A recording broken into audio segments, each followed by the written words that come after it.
What's going on YouTube? My name is Duress and welcome back to another video, and today we need to talk about Pokemon's new TCG client, PTCG Live, because I'm sure you've heard every other Pokemon content creator by now and their mother give their thoughts and opinions on it, but I think it's important to take a look at PTCG Live through the lens of expanded players, as we usually do on this channel, because if I'm being honest, I am extremely concerned. So let's go ahead and jump into it. I have my phone here and I have PTCG Live pulled up. So let's go ahead and just kind of jump into the pros, because I like being, generally like being positive, So I'm going to take my Shadow Rider Calyrex deck here and I am going to show you guys my trainers here. And if we go ahead and let's just take like a Lumberry, perfect. If we see here, like stuff like trainers, only 100 credits, very good. You generally start with 1750 credits, I believe, so building a deck is generally not too difficult. Additionally, as you can see here, we have a couple of, or not even a couple, 1, 2, 3, 4, 5, 6, 7, 8, 9 different decks that we have available to us. I've changed the Shadow Rider one a little bit to, make it for expanded kind of, which I'll get to. And then, of course, we have cool stuff like Lugia, which is the the premier deck right now. So yeah, I will say in terms of accessibility for the average standard player, things are looking pretty good. And I will say the layout is looking a bit better. There's still a lot of blank space, but it is not at least offensive to the eyes to look at.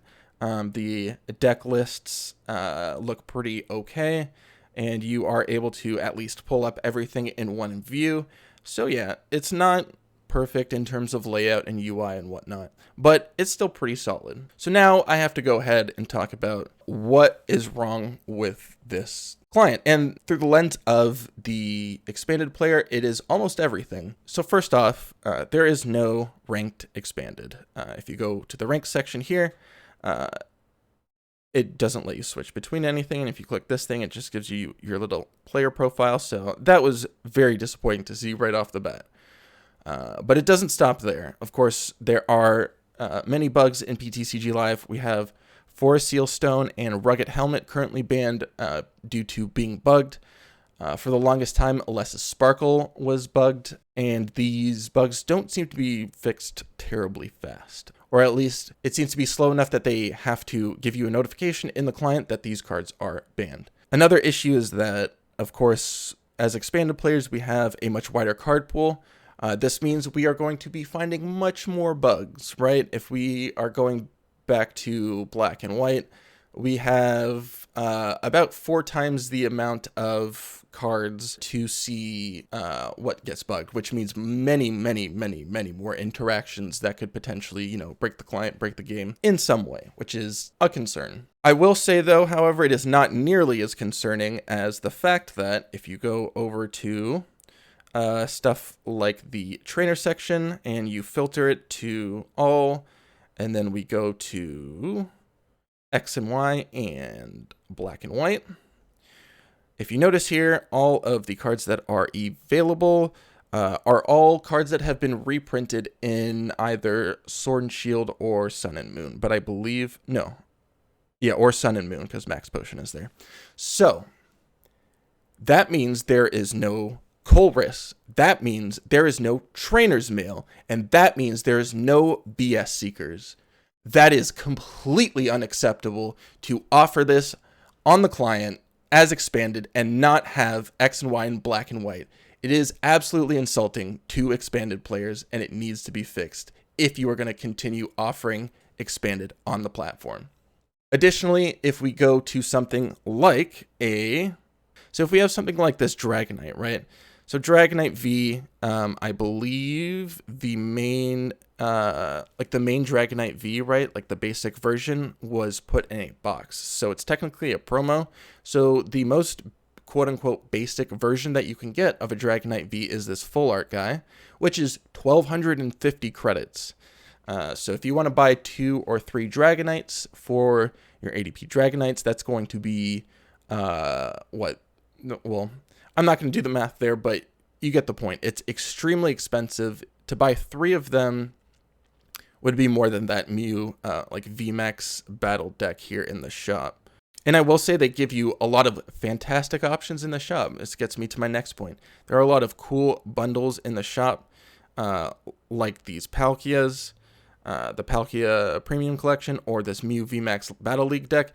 But the problem is there's no bundles that cater specifically to expanded players. I'm aware that these seem to mirror physical products, right? So like the Zor V-Star box is, Zor V-Star Premium Collection, etc., etc. Like this is the blister pack here, and then Mew VMAX Battle League deck is something you can find in like big box stores or whatever. But I do wonder if like the team at PTCG Live is a bit hampered in doing that, if they just have to strictly mirror their physical products, but having nothing for expanded players is just like, why at this point, having gone through all of this, I'm just like, why am I here on this client?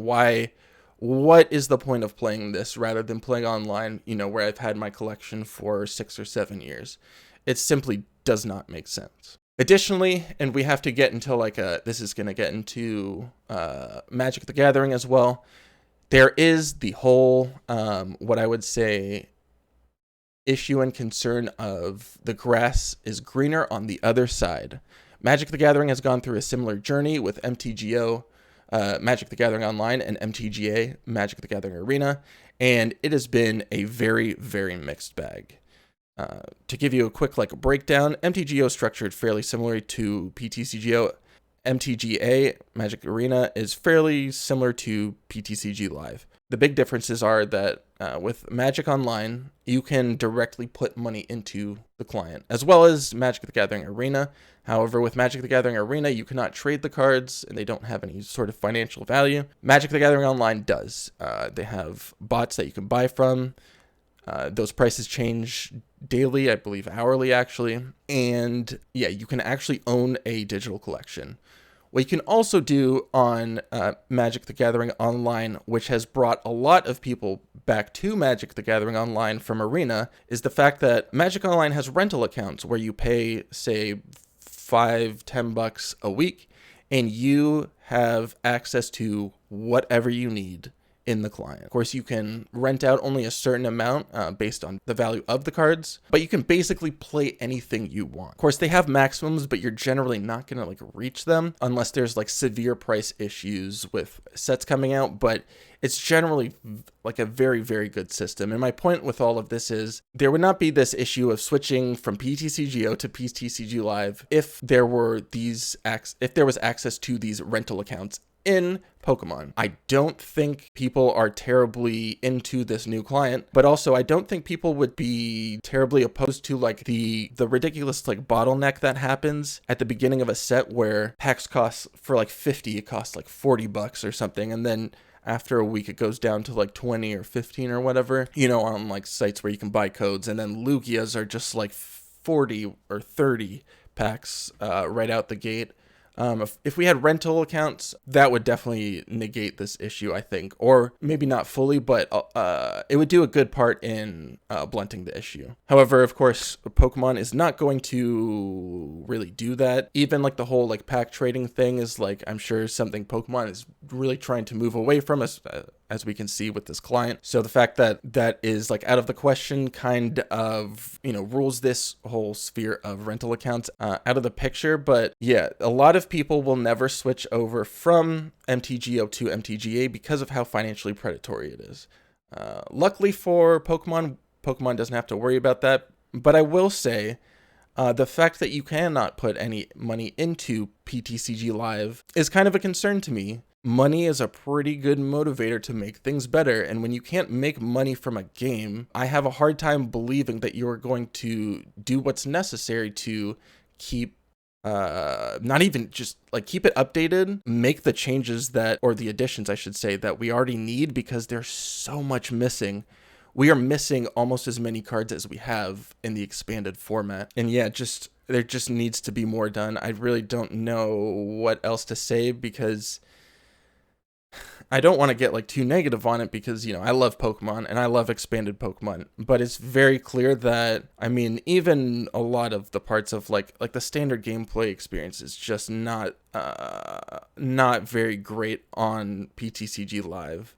Even on standard where you have access to all of the cards, like I haven't played Lugia yet, but I played it here, but like it still just feels so bad on PTCG Live for a standard player, but for expanded players, it's just, again, it's unacceptable and it's insulting. It needs to be fixed, and there needs to be more resources put onto it, or you need to take expanded off of it because. So let's imagine, right? You have like your 14-year-old little brother. They start playing standard, right? Or they start playing expanded, right? Because they like some Sun and Moon cards. They like tag teams. They get really into it, and then they are like, okay, I want to go play like, you know, online. And then they find out that they have been playing with half of the card pool that is currently legal and expanded. I would feel miserable if that happened to me. I'd also feel kind of excited because, you know, oh my god, there's a whole new world of cards, but you're going to be so far behind when you thought you had such a at least decent grasp foothold on the expanded format. You're really just setting up expanded players to fail, which is why I keep saying this is just unacceptable and insulting. I think I've ranted enough about this client. I hope somebody from Pokemon sees this. I know my channel is very small, but we are catering very specifically towards the expanded format because I really love it's. Honestly, I play so many different card games and it's my favorite format of my favorite card game. So please make it available on PTCG Live or take it off. Honestly, or just take it off because this is unacceptable and insulting. I'll wrap up this rant. I know it was definitely a little more negative than I would have liked it to, but I think it does need to be said. So thank you so much for liking and subscribing. Make sure to check out my last video, the Lost Origin metagame update, where we covered all the changes that happened from the beginning to the end of the Lost Origin season. And yeah, I will catch you on the next video.